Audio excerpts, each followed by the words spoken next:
Hello, bienvenue à toi pour cette pause café du dimanche. Alors aujourd'hui en fait, changement d'environnement, j'ai décidé de tourner du camping-car, donner d'autres types d'environnement et puis en même temps le sujet s'y prête bien puisque j'ai envie de te parler aujourd'hui d'expatriation. Alors tout d'abord je voudrais te dire en fait les raisons qui m'ont conduit à m'expatrier. La raison principale c'est que je le pouvais. Ça fait des années en fait que j'y pense. Ça fait des années que je prévois doucement de devenir de plus en plus mobile. C'est-à-dire qu'avant j'avais un boulot, j'étais chef d'entreprise, j'avais des salariés. Ça donne des responsabilités et puis on peut pas partir du jour au lendemain. Il y a des chantiers, il y a des choses qu'on a toujours un peu en cours. Tout ça en fait nous attache à un endroit. Le fait de posséder une maison. Il y a énormément de choses dans la vie de tous les jours, quand vous avez des enfants, quand vous avez des animaux, quand vous avez... même vos amis proches, en fait, c'est une façon de vous attacher à un endroit. C'est ce qu'on appelle avoir des racines, prendre racine. Donc j'ai organisé ma vie, progressivement, pour pouvoir devenir plus mobile. Déjà au niveau professionnel, c'est un premier point.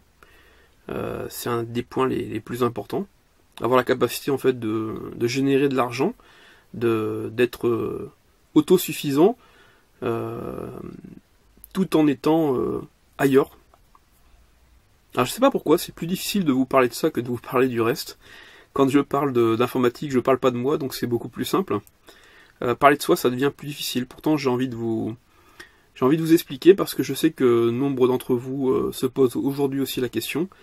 Je crois que nous sommes une génération et aussi les générations suivantes relativement déracinées, dans le sens où le pays qui nous a vu naître ne nous apporte plus aucune sécurité. Il nous apporte plus de contraintes qu'autre chose. Nous vivons progressivement une perte de liberté, que ce soit de la liberté d'expression, mais aussi de la liberté d'action.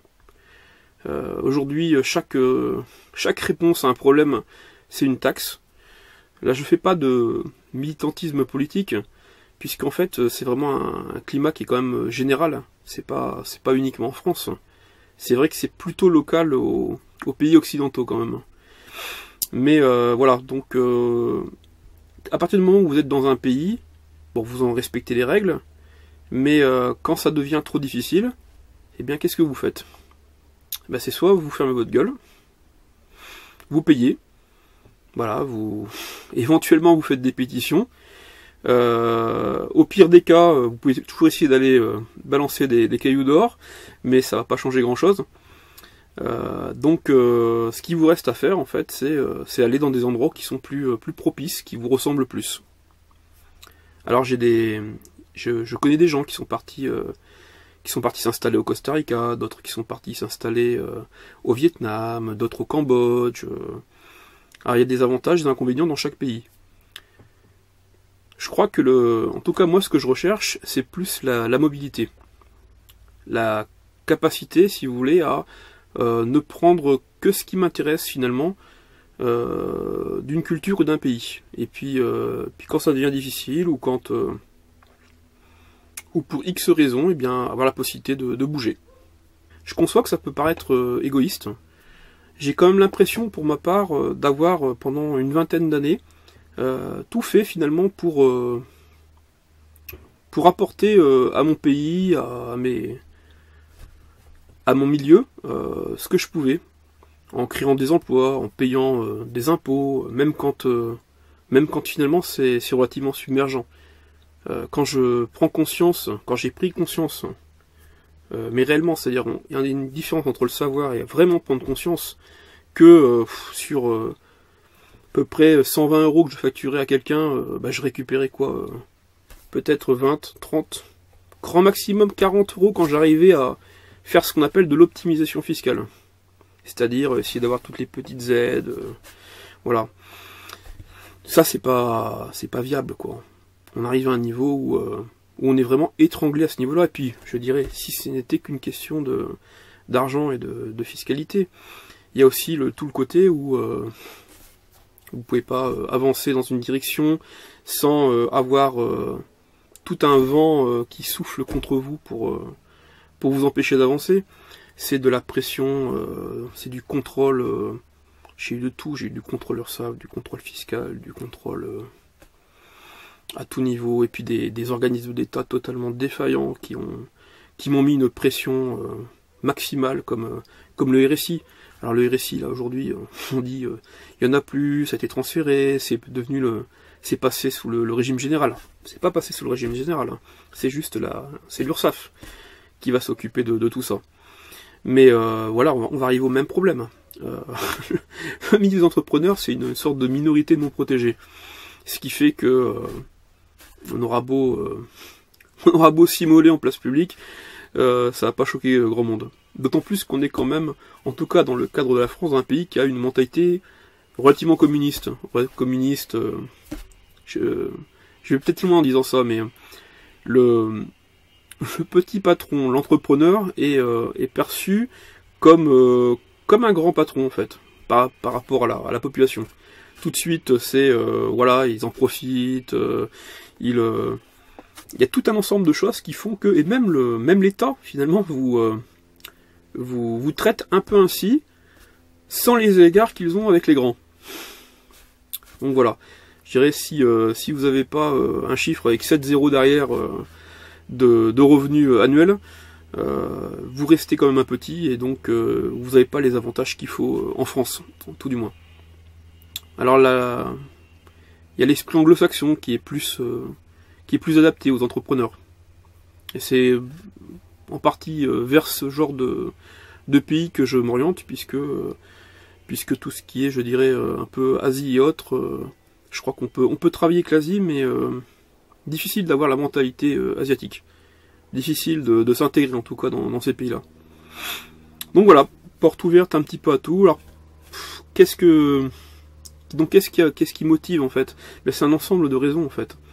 C'est cette volonté aussi de bouger, de découvrir d'autres cultures, de m'immerger dans d'autres langues, rencontrer un maximum de personnes, pouvoir saisir des opportunités, ne plus gagner en pouvoir, entre guillemets, c'est-à-dire ne plus être bridé par un système. À partir du moment où vous pouvez pas faire telle chose à tel endroit, ben vous pouvez le faire ailleurs. C'est possible.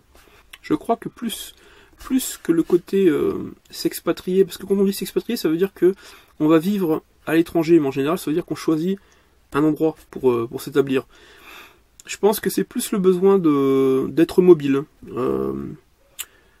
Je suis passé d'une vie au début très entrepreneur pendant les 15 premières années.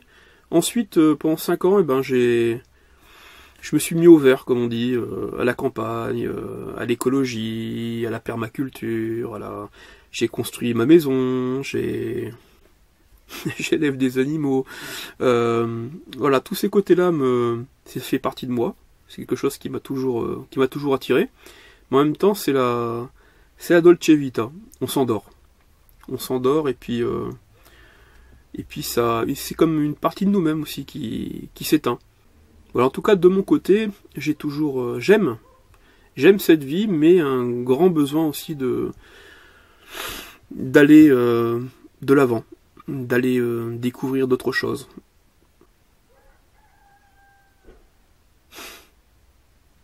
Attendez, hein, je suis bien au vert, on entend les coqs. Alors, je parle de moi alors que j'avais envie de vous donner des conseils. Ce que j'ai envie de vous dire, c'est que peut-être que vous êtes mal dans votre vie. Peut-être que vous habitez par exemple une grande ville et puis vous en avez marre de changer de boulot, vous en avez marre peut-être d'avoir des clients chiants, de passer 1 heure dans le transport en commun chaque jour, peut-être aussi que vous avez été échaudé par la création d'entreprise, par le RSI, par la CIPAV, ça c'est la partie retraite. Peut-être que vous vous dites aussi que c'est... Alors, je vois beaucoup de gens qui aujourd'hui baissent les bras en se disant que c'est ainsi, que notre société arrive à une sorte de palier où tout va aller de plus en plus mal. C'est pas ma vision des choses en fait. Ce que je voulais vous dire, c'est que la vie est faite de choix qui sont quelquefois difficiles. Voilà, quelquefois je rencontre des gens qui sont maussades, j'ai envie de les secouer en fait, j'ai envie de leur dire mais purée, c'est pas possible, la vie c'est pas ça, la vie, oui il y a des coups durs, oui on en bave, oui effectivement il y a un mauvais côté dans la vie, mais prends les choses en main, secoue-toi, bouge. Si t'es mal là où tu es, si ton métier ne te plaît pas, si ta femme ne te plaît pas, ou ton mari, avec les enfants c'est plus compliqué, mais on a toujours la possibilité de changer. Voilà, changer avant qu'il ne soit trop tard, avant que vous soyez trop vieux pour pouvoir faire des projets. Ça sera mon message d'aujourd'hui, et puis en même temps, bah, si vous me suivez, vous verrez un peu l'évolution dans les mois à venir. Voilà, bah écoutez, joyeuse pause café, et à bientôt. À demain. Bye.